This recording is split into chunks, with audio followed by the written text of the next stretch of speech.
breaking news. This just in.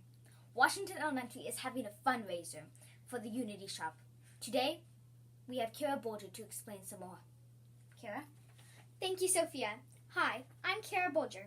I'm going to be talking about donating to the Unity Shop and why it's helpful. First, what you can do is donate money to the coin drive. Next is to donate food, such as peanut butter, cereal boxes, canned food, chicken, tuna, or soup.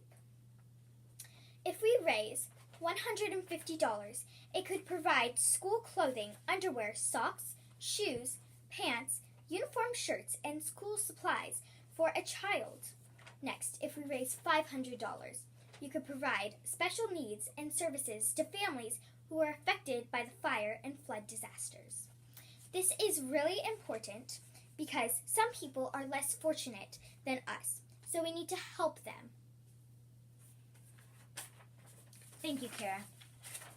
And don't forget to donate to the boxes that are in your classroom. Now back to you, teachers. Thank you.